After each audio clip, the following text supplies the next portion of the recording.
অন্যের বিরুদ্ধে ষড়যন্ত্র করার পরিণাম ইসলামের দৃষ্টিতে অহেতুক কোনো মানুষকে কষ্ট দেওয়া, তার বিরুদ্ধাচরণ করা, ষড়যন্ত্র করা নিষেধ। এটা ঈমান পরিপন্থী কাজ। মুমিন যেমনই হোক, অন্যায়ভাবে তার ক্ষতি করে পার পাওয়ার সুযোগ নেই। যারা মুমিনকে ক্ষতিগ্রস্ত করতে ষড়যন্ত্রে লিপ্ত হয়, তারা আল্লাহর দরবারে অভিশপ্ত হয়ে যায়। হাদিস শরীফে ইরশাদ হয়েছে, যে ব্যক্তি কোনো মুমিনের ক্ষতি সাধন করে অথবা তার বিরুদ্ধে ষড়যন্ত্র করে সে অভিশপ্ত।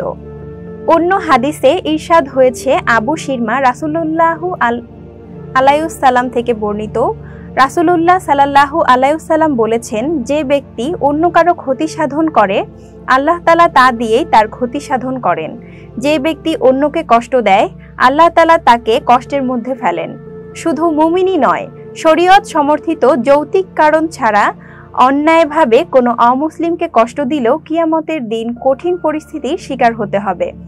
রাসূলুল্লাহ সাল্লাল্লাহু আলাইহিসসালামের সাহাবীদের কিছু সন্তান তাদের পিতা সূত্র থেকে বর্ণিত, যারা ছিলেন পরস্পর ঘনিষ্ঠ। তিনি বলেন, সাবধান, যে ব্যক্তি চুক্তিবদ্ধ সম্প্রদায়ের কোনো ব্যক্তির উপর জুলুম করবে বা তার প্রাপ্য কম দেবে, কিংবা তাকে তার সামর্থ্যের বাইরে কিছু করতে বাধ্য করবে, অথবা তার সন্তুষ্টিমূলক সম্মতি ছাড়া তার কাছ থেকে কিছু গ্রহণ করবে, কিয়ামতের দিন আমি তার বিপক্ষে বাদী হব। আর শত্রুতা যদি হয় আল্লাহর কোনো বিশেষ বান্দার সঙ্গে, যার সঙ্গে আল্লাহর সম্পর্ক রয়েছে, যাকে দেখলে আল্লাহর কথা স্মরণ হয়, তবে তা আরো ভয়ঙ্কর বিষয়। আবু হুরায়রা থেকে বর্ণিত, তিনি বলেন, রাসূলুল্লাহ সাল্লাল্লাহু আলাইহিসসালাম বলেছেন, আল্লাহ বলেন, যে ব্যক্তি আমার কোনো অলির সঙ্গে দুশমনি রাখবে আমি তার সঙ্গে যুদ্ধ ঘোষণা করব।